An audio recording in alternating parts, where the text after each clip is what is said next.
जय हिंद बच्चों, इसके पहले वाले वीडियो में हम गोलीय चालक संधारित्र की धारिता के बारे में पढ़ चुके थे और हम ये देखे थे गोलीय चालक संधारित्र हमारे किसी भी काम का नहीं है, क्योंकि उसके पास ऊर्जा होते हुए भी जो उसका ऊर्जा था वो इनफाइनाइट तक एक्सपेंड था। इसके पहले वाले वीडियो में हम पढ़े थे गोलीय चालक संधारित्र। गोलीय चालक संधारित्र, गोलीय चालक संधारित्र की हम धारिता भी पढ़े थे और इसकी ऊर्जा भी पढ़े थे। गोलीय चालक संधारित्र की धारिता भी पढ़े थे और ऊर्जा। इसकी जो धारिता होती है, धारिता है 4 pi epsilon not into are.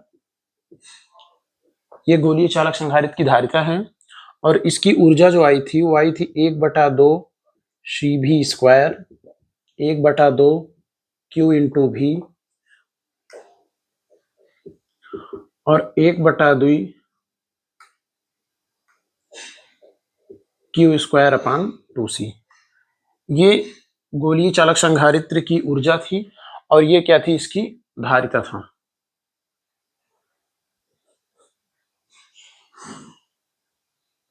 अच्छा, इसके पास ऊर्जा भी है लेकिन फिर भी ये ऊर्जा किसी काम का नहीं है, क्योंकि ये अगर एक गोला है, हम चार्ज को कहां से लेके आए थे, इनफाइनाइट से लेके आए थे। इनफाइनाइट से लाके इसे आवेशित किए थे। अगर ये धनावेशित है तो जहां से हम चार्ज को उठाए हैं वहां क्या हो जाएगा, वहां पे ऋणावेशित हो जाएगा। तो इसकी जो इलेक्ट्रिक फील्ड है ये कहां तक फैली हुई है, इनफाइनाइट तक। यही कारण है कि इसकी जो ऊर्जा है वो बैंडेड नहीं है, बधा हुआ नहीं है, एक्सपैंड है। ऊर्जा इसकी जो ऊर्जा है वो कहां तक फैली हुई है, अनंत तक फैली हुई है। तो अगर ऊर्जा बिखरा हुआ है या फैला हुआ है तो वह ऊर्जा हमारे किसी काम का नहीं है। यही कारण है कि गोलीय चालक संधारित्र में ऊर्जा होते हुए भी यह किसी काम का नहीं है और इसकी धारिता अत्यधिक क्या होती है, कम होती है। यदि हम बहुत बड़े गोले का भी कैपेसिटर बनाए तब भी उसकी धारिता क्या होगी, अत्यंत कम होगी। तो इस वाले संधारित्र में दो प्रॉब्लम थी। पहली समस्या ये थी कि इसकी धारिता जो थी अत्यधिक कम थी। धारिता क्या थी, अत्यधिक कम थी। दूसरा प्रॉब्लम ये था कि इसकी जो ऊर्जा थी, इसकी ऊर्जा अनंत तक फैली हुई थी।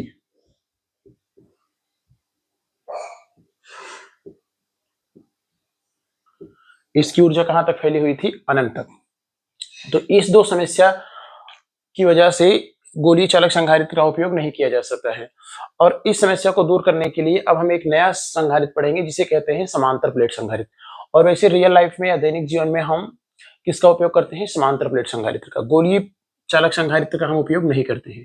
तो अब हम पढ़ते हैं समांतर प्लेट संधारित्र।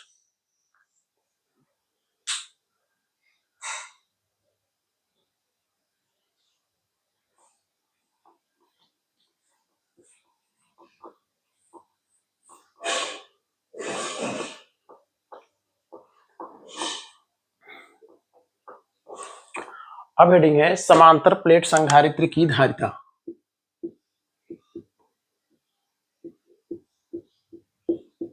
समांतर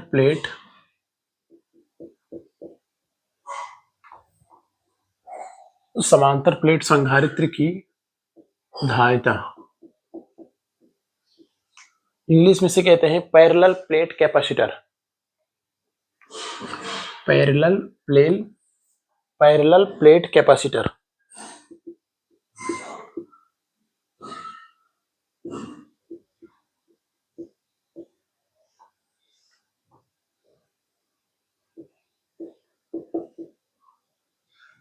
parallel plate capacitors of capacitance, मतलब हमें समांतर प्लेट संधारित्र की क्या निकालनी है, धारिता निकालनी है। तो पहले हम देख लेते हैं कि समांतर प्लेट क्या होता है, फिर इसकी धारिता निकालेंगे।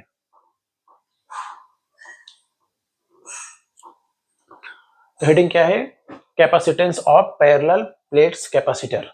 Capacitance of parallel plate capacitors, समांतर प्लेट संधारित्र की धारिता।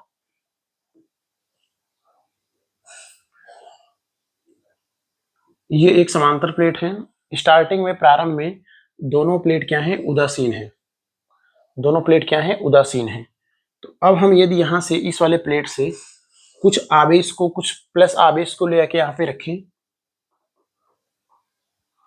तो यहाँ पे क्या आ जाएगा, निगेटिव आ जाएगा।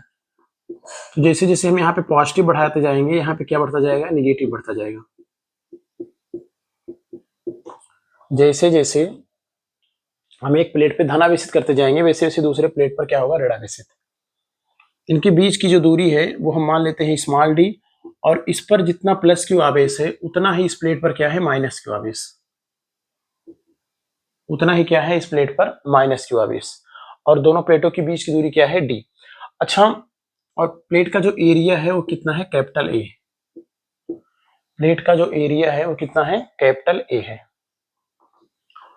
गोलीय चालक संधारित्र में दो समस्या थी। पहले तो उसकी ऊर्जा क्या थी, इनफाइनाइट तक फैली थी। दूसरा उसका कैपेसिटेंस कम था। इसमें इस दोनों समस्या को हम दूर कर सकते, इसमें दोनों समस्याएं दूर हो जाती हैं। पहली बात तो यह है, इसकी जो ऊर्जा है अब अनंत तक ना होके इसकी ऊर्जा कहां तक है, इसकी ऊर्जा बैंडेड है, बढ़ गई इसकी ऊर्जा प्लस से माइनस की तरफ, प्लस से माइनस की तरफ। इसके पहले माइनस था इनफाइनाइट पे, तो इसकी ऊर्जा जो एक्सपेंड थी कहां तक थी, इनफाइनाइट तक। लेकिन अब की जो है नेगेटिव प्लेट इसके पास आ गया है।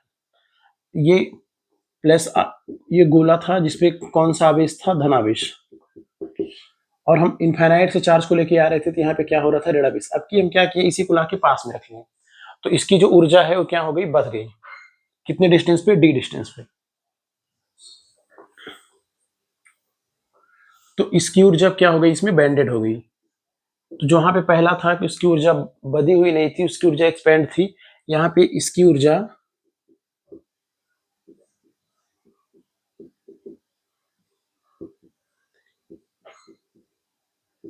क्या हो गई, बढ़ गई है।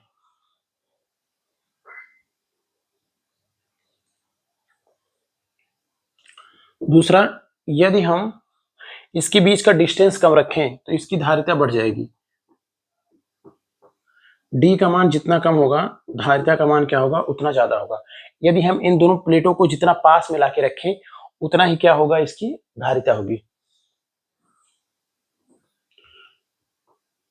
समांतर प्लेट संधारित्र के दोनों प्लेटों को हम जितना पास लाके रखें उतना क्या होगा, इसकी धारिता बढ़ जाएगी। तो डी का मान जितना कम होगा, धारिता क्या होगी, उतना बढ़ जाएगी। तो हम जो गोलीय चालक संधारित्र में जो दो समस्याएं थी, यहाँ पे क्या है, हम इस सहायता से दूर कर सकते हैं। तो क्या है, इसकी ऊर्जा दोनों प्लेट को पास में रख दी तो इसकी ऊर्जा क्या है, बैंडेड हो गई, और दोनों प्लेटों के बीच की दूरी कम कर दी तो इसकी धारिता क्या हो जाएगी, बढ़ जाएगी। अभी जब फार्मूला टाइप करेंगे तो ये बात तभी प्रूफ हो जाएगा कि डी का मान कम करने पर सी का मान क्या होता है, बढ़ता है। तो यदि दोनों प्लेट को लाके पास में रख दी तो इसकी ऊर्जा बैंडेड हो गई, और दोनों प्लेट के बीच की दूरी कम कर दी तो जिसकी वजह से इसकी धारिता क्या होगी, बढ़ गई।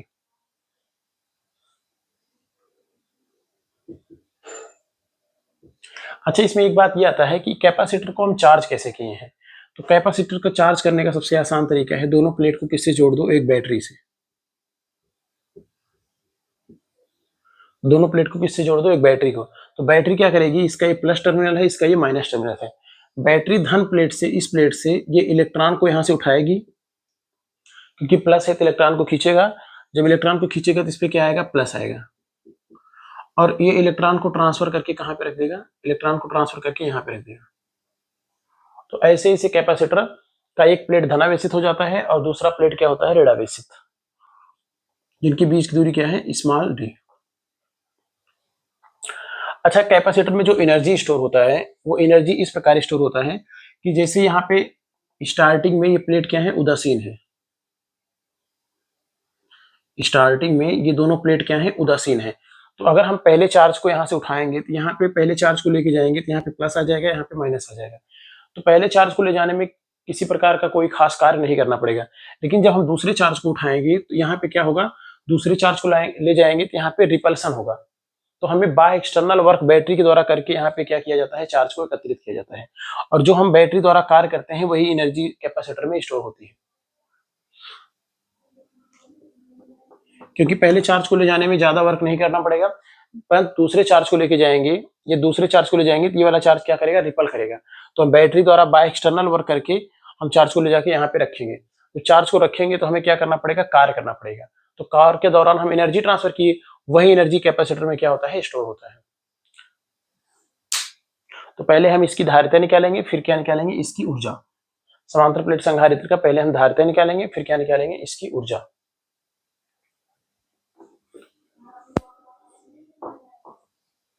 अच्छा, ये दोनों प्लेट, ये पहला प्लेट और दूसरा प्लेट कैसे है, ये इनफाइनाइट है, इनफाइनाइट विस्तार के हैं, अनंत विस्तार के। तो हम ये सूत्र पढ़ चुके हैं कि यदि अगर अनंत विस्तार का कोई प्लेट है या चादर है,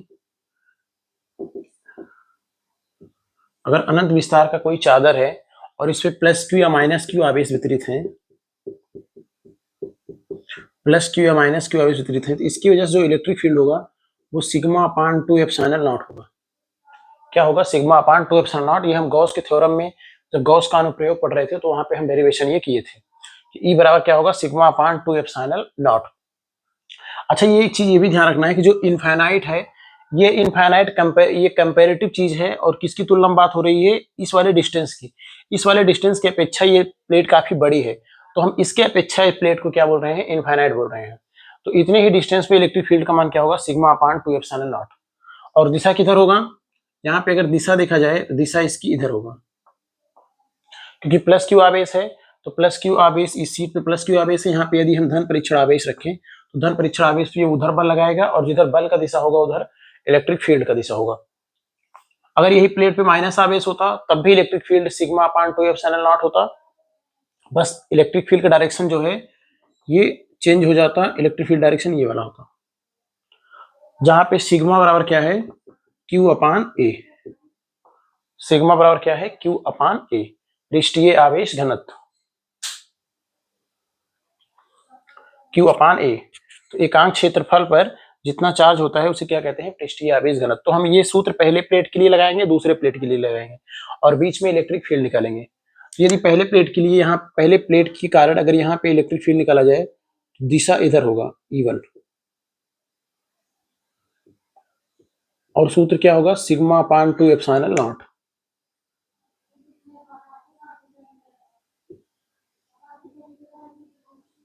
सिग्मा अपान 2 एप्सिलॉन नॉट। इस प्लेट की वजह से माइनस है, तो इसकी वजह से भी डायरेक्शन इधर ही होगा, E2, और सूत्र क्या है, सिग्मा अपान 2 एप्सिलॉन नॉट। तो दोनों प्लेटों की वजह से जो इलेक्ट्रिक फील्ड E1 और E2 है वो एक ही डायरेक्शन में है। तो दोनों प्लेटों के बीच यदि हम नेट इलेक्ट्रिक फील्ड निकालें या कुल विद्युत क्षेत्र निकालें, तो कुल विद्युत क्षेत्र होगा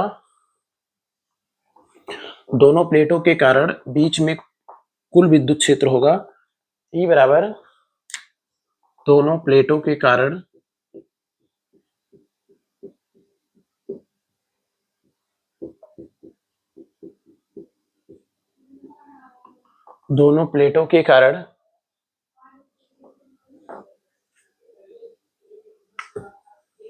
मध्य में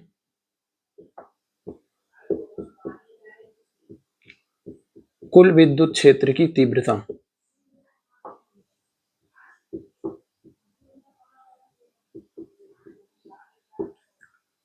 कुल विद्युत क्षेत्र की तीव्रता ये होगा E बराबर E1 प्लस E2। क्योंकि हमें पता है अगर दो सदिश एक ही दिशा में काम कर रहे हैं तो उनके परिमाणों को क्या कर लिया जाता है, जोड़ लिया जाता है। तो E बराबर E1 का मान कितना है, sigma upon 2 epsilon not. E2 का मान कितना है, सिग्मा अपान 2 एप्सिलॉन नॉट। तो E बराबर, इसका हर बराबर है तो अंश जोड़ लिया जाएगा, sigma plus sigma upon 2 epsilon not. ये होगा 2 सिग्मा अपान 2 एप्सिलॉन नॉट, 2 से 2 कट गया, E बराबर होगा सिग्मा अपान एप्सिलॉन नॉट। तो प्लेटों के अंदर विद्युत क्षेत्र का मान होगा सिग्मा अपान एप्सिलॉन नॉट।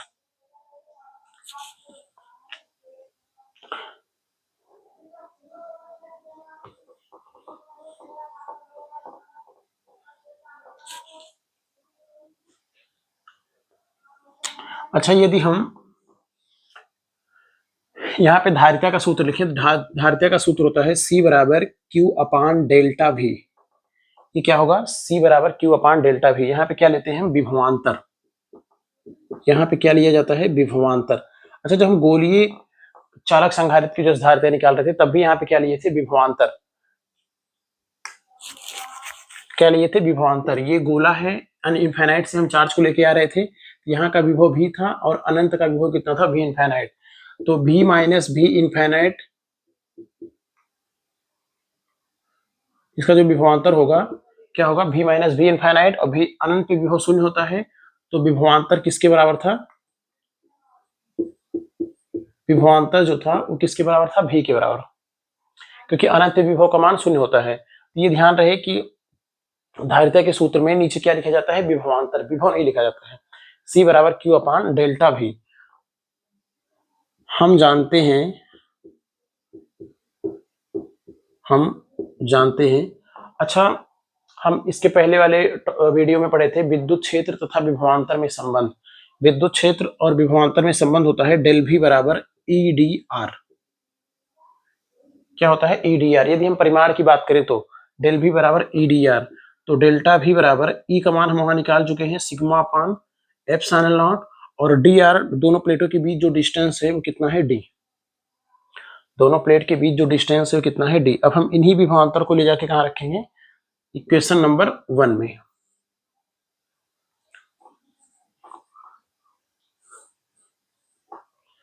तो समीकरण 1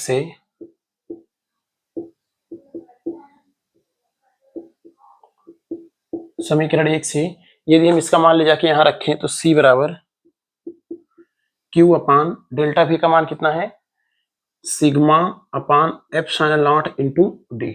ये ऊपर जाएगा तो C बराबर epsilon not Q upon sigma D। तो C बराबर एप्सिलॉन नॉट, Q को हम इंटू Q, सिग्मा को हम लिख सकते हैं Q upon A into D बराबर A ऊपर चला जाएगा और Q से Q कट जाएगा, Q से Q कटेगा तो epsilon not A upon D। तो समांतर प्लेट संधारित्र की धारिता का सूत्र क्या होगा, C बराबर epsilon not A upon D। अच्छा, ये ध्यान रहे कि बोर्ड एग्जाम में बहुत ज्यादा पूछा जाता है, चाहे जो भी बोर्ड हो, बोर्ड एग्जाम में काफी बार पूछा गया है। समांतर प्लेट संधारित्र की धारिता का सूत्र क्या होता है, C बराबर epsilon not A upon D।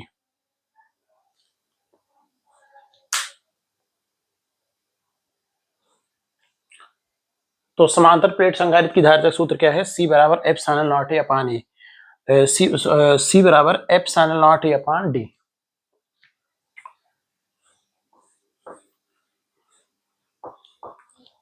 तो धारिता का सूत्र है C बराबर epsilon not A upon D।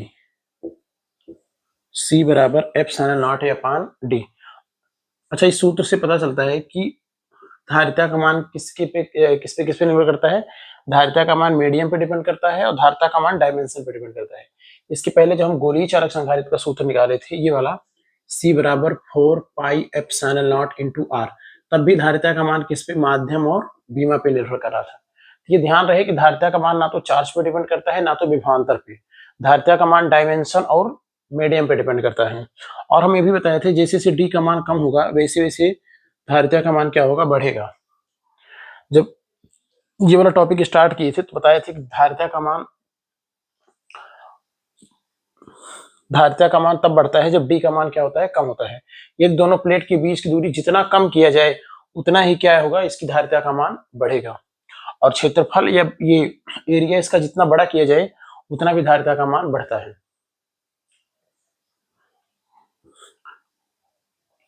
ये डेरिवेशन है। अब हम इस पे एक दो क्वेश्चन कर लेते हैं छोटा।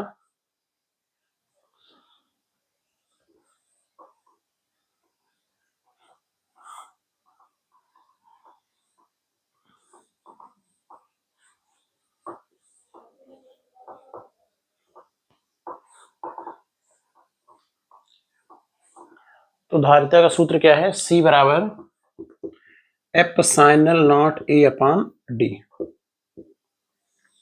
अच्छा, जरूरी नहीं है कि जो प्लेट होते हैं संधारित्र की वो इसी प्रकार से हो, प्लेट वृत्ताकार भी हो सकते हैं, वर्गाकार हो सकते हैं, अलग अलग इसका साइज हो सकता है।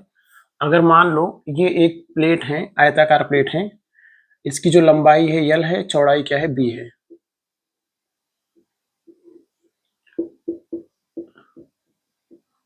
लंबाई क्या है, B है, और दोनों प्लेट के बीच की दूरी कितना है, D। तो इसकी धारिता हम आराम से निकाल सकते हैं। इसकी धारिता होगी C बराबर एप्सिलॉन नॉट ए होगा इसका क्षेत्रफल, इसका क्षेत्रफल होगा लंबाई गुणे चौड़ाई एल बी, और बीच की दूरी कितना है डी। ये क्या होगी, इसकी धारिता होगी epsilon not A into L B बटे डी। अगर समांतर प्लेट संधारित्र इस प्रकार से बनाया जाए सर्किल के रूप में और बीच की दूरी कितना रखा जाए डी, तो इसकी धारिता होगी सी बराबर एप्सिलॉन नॉट ए, इसका क्षेत्रफल होगा पाई आर स्क्वायर और बीच की दूरी कितना है डी, तो इसकी धारिता कितनी होगी epsilon not pi R square upon D. तो अगर प्लेट ऐसे होगी तो इसकी धारिता ये होगी, अगर प्लेट ऐसे होगा तो इसकी धारिता ये होगी। अब हम पढ़ते हैं समांतर प्लेट संधारित्र में संचित ऊर्जा।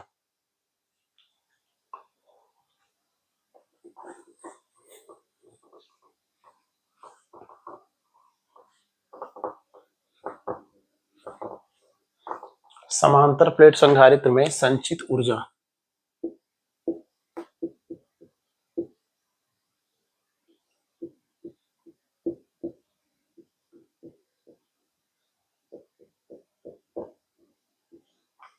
समांतर प्लेट संधारित्र में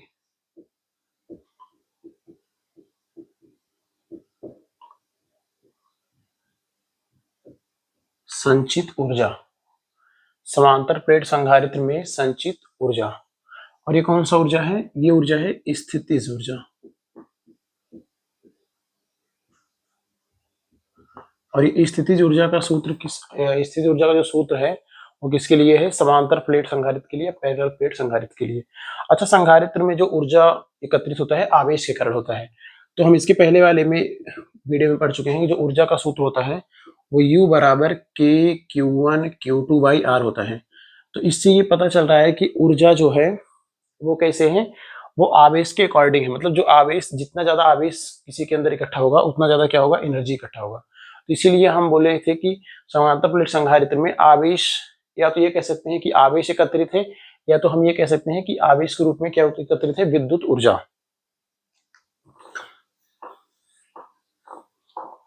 तो अब हम पढ़ेंगे समांतर प्लेट संधारित्र में संचित स्थितिज ऊर्जा।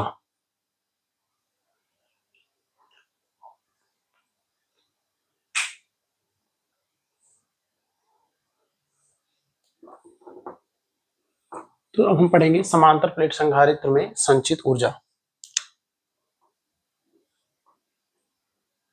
ये दो प्लेट हैं, ये पहला प्लेट है, ये दूसरा प्लेट है। ये पहला प्लेट है, दूसरा प्लेट है। तो यदि हम एक चार्ज को डी क्यू चार्ज को ले जाके यहाँ पे रखें तो यहाँ पे प्लस आएगा, यहाँ पे क्या आएगा, माइनस। यदि हम यहाँ से क्या उठा के ले जाएं, प्लस क्यू चार्ज, यदि हम यहाँ पे थोड़ा सा प्लस डी क्यू चार्ज या प्लस, यदि हम यहाँ से प्लस क्यू चार्ज को ले जाके वहां पे उठा के रखें तो यहाँ पे क्या आ जाएगा,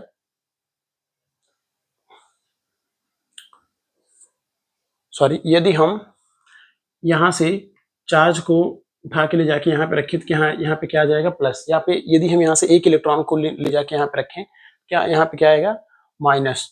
तो पहले चार्ज को या पहले आवेश को ले जाने में किसी प्रकार का कोई कार्य नहीं करना पड़ेगा। अर्थात यदि हम t बराबर 0 पे देखें, t बराबर 0 पे संधारित्र के अंदर जो आवेश है वो शून्य है, इसका विभवांतर भी शून्य होगा, लेकिन धारिता इसकी कितनी होगी, c होगी। अब इसके बाद हम कुछ समय बाद मान लेते हैं t बराबर t पर हम कुछ चार्ज लेके जाते हैं, q चार्ज, तो इसका विभवांतर जो होगा वो क्या होगा, q बाई सी, और धारिता जो है इसकी क्या होगी, c। अब इसके बाद यदि हम थोड़ा सा भी आवेश लेके जाएं तो हमें क्या करना पड़ेगा, कार्य करना पड़ेगा। टोटल हमें कितना आवेशित करना है, q बराबर q, विभवांतर v बराबर v, और धारिता कितना है, c बराबर c। और ये t बराबर किस पे है, अनंत पे।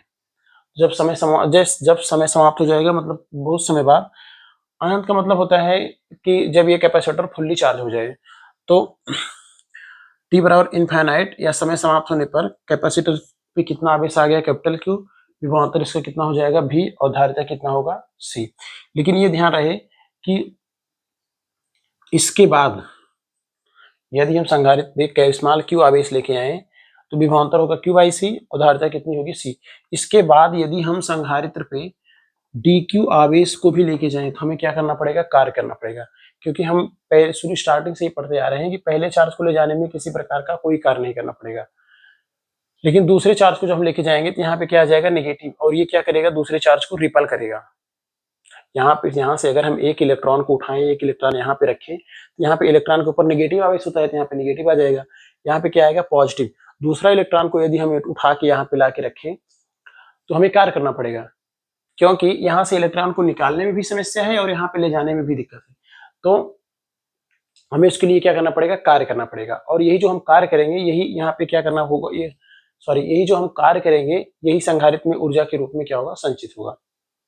ये भी ध्यान रखना जरूरी है कि इसमें ऊर्जा किस प्रकार से स्टोर होता है। जैसे जैसे हम बाह्य एक्सटर्नल वर्क करके चार्ज को ले जाके यहाँ पे रखेंगे, जितना ज्यादा हम वर्क करेंगे उतना ज्यादा क्या स्टोर होगा, इसमें एनर्जी स्टोर होगा। उसी एनर्जी की हम क्या करेंगे, गणना करेंगे। तो dq आवेश को यदि हम लेके आए तो हमें क्या करना पड़ेगा, कार्य करना पड़ेगा, बाह्य कार्य करना पड़ेगा। तो dq आवेश को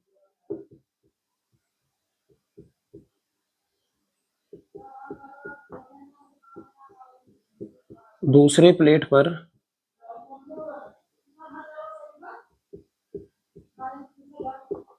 ले जाने में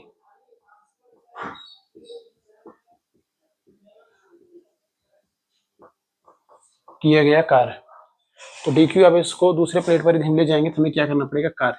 और कार्य क्या होगा, थोड़ा सा होगा, dw बराबर v गुणे dq। तो यहां से यहां तक पहले आवेश को ले जाने में कोई कार्य नहीं करना पड़ेगा, लेकिन यदि हम dq आवेश को दूसरे प्लेट पर ले जाएं तो हमें क्या करना पड़ेगा, कार्य करना पड़ेगा। और ये कौन सा कार्य होगा, ये बाह्य कार्य होगा। तो स्मॉल dq चार्ज को ले जाने में किया गया बाह्य कार्य कितना होगा, dw बराबर v गुणे dq। तो अब हम पूरा कार्य निकाल लेंगे, पूरा बाह्य कार्य निकाल लेंगे संधारित्र को आवेशित करने में। तो संपूर्ण कार्य के लिए हमें क्या करना पड़ेगा, इसका इंटीग्रेशन करना पड़ेगा। संपूर्ण कार्य के लिए या आवेश को दूसरे प्लेट पर ले जाने में किया गया संपूर्ण कार्य क्या होगा,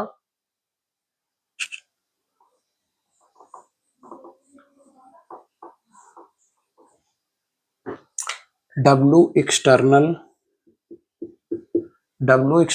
is equal to integration dw 0 से कैपिटल Q। तो W एक्सटर्नल, dw का मान कितना है, v गुणे dq। 0 से कहां तक, 0 से कैपिटल Q तक। तो W एक्सटर्नल बराबर इंटीग्रेशन 0 से कैपिटल Q, v का मान हम रख सकते हैं Q अपान C। v बराबर Q अपान C, क्योंकि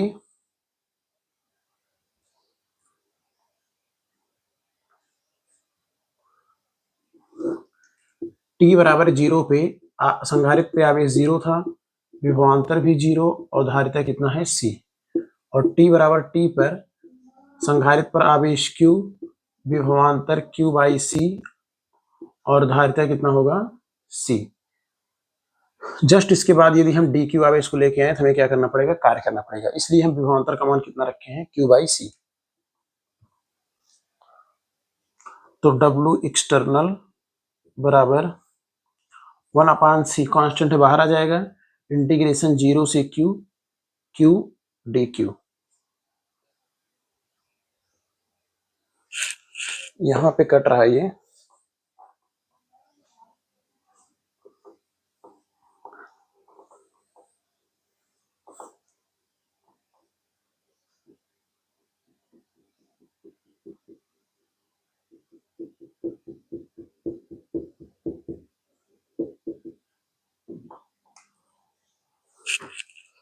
तो W एक्सटर्नल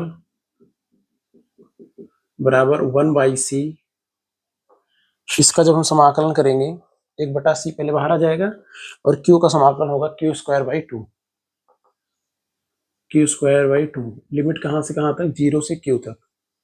तो W एक्सटर्नल बराबर 1 अपान C, लिमिट रखेंगे पहले अपर लिमिट होगा फिर लोअर लिमिट। तो स्मॉल Q जो capital Q square by 2 minus 0 by 2। तो W एक्सटर्नल बराबर स्क्वायर बाई 2 माइनस 0 बाई 2, ये 0 हो जाएगा और Q स्क्वायर बाई 2 में से 0 हटाएंगे तो मान इतना आएगा। इसका यहाँ पे गुणा करेंगे तो Q स्क्वायर बाई क्या आएगा, 2C। तो कैपेसिटर को फुल चार्ज करने में जो बाह्य कार्य किया जाएगा वो कितना होगा, Q²/2C। और हम एक चीज जानते हैं ये कि जो ऊर्जा में परिवर्तन होता है, जो ऊर्जा में परिवर्तन होता है वो प्लस W बाह्य बल द्वारा किए गए कार्य के बराबर होता है। तो डेल्टा U बराबर बाह्य कार्य कितना है, Q²/2C, Q²/2C। इसे हम लिख सकते हैं UF माइनस UI बराबर Q²/2C। अच्छा, इनिशियल में या प्रारंभ में संधारित्र पे किसी प्रकार का कोई आवेश नहीं था, तो इसके पास ऊर्जा क्या होगा, शून्य होगा। तो ये वाला ऊर्जा शून्य हो जाएगा। तो UF बराबर क्या होगा, Q²/2C। और जो UF है यही क्या है, ऊर्जा है। तो संधारित्र की जो ऊर्जा होगी वो क्या होगी, Q²/2C, Q²/2C। लेकिन ध्यान रहे C का मान यहाँ पे क्या होगा, ε0A/d। धारिता क्या लिखा जाएगा, समांतर प्लेट संधारित्र का। धारिता क्या लिखा जाएगा, समांतर प्लेट संधारित्र का। ऊर्जा होगा U बराबर Q²/2C। तो समांतर प्लेट संधारित्र में संचित ऊर्जा क्या होगा, Q²/2C, और जहां C बराबर क्या होगा, ε0A/d। अच्छा, यहाँ पे हम C का मान और Q का मान चेंज करके हम ये भी निकाल सकते हैं। हमें पता है C बराबर होता है Q/V। C बराबर क्या होता है, Q/V। यदि हम इसे यहाँ पे रखें तो U बराबर Q²/2, C का मान होगा Q/V। Q से Q ये कट गया, V ऊपर जाएगा, ये होगा 1/2 QV। U बराबर क्या होगा, 1/2 QV। और हमें ये भी पता है Q बराबर क्या होता है, CV। यदि हम Q की जगह CV रखें यहाँ पे,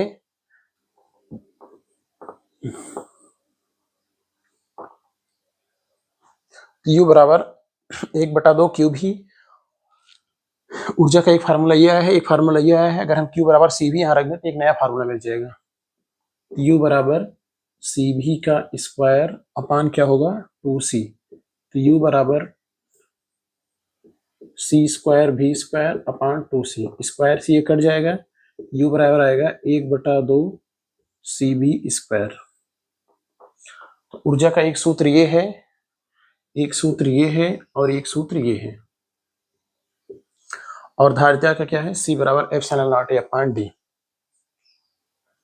तो इस वाले वीडियो में हम समांतर प्लेट संधारित्र में संचित ऊर्जा, समांतर प्लेट संधारित्र की धारिता की गणना किए हैं। अब इसके अगले वाले वीडियो में हम इससे संबंधित कुछ क्वेश्चन सॉल्व करेंगे। तब तक के लिए आप लोग पढ़ाई करते रहिए। All the very best.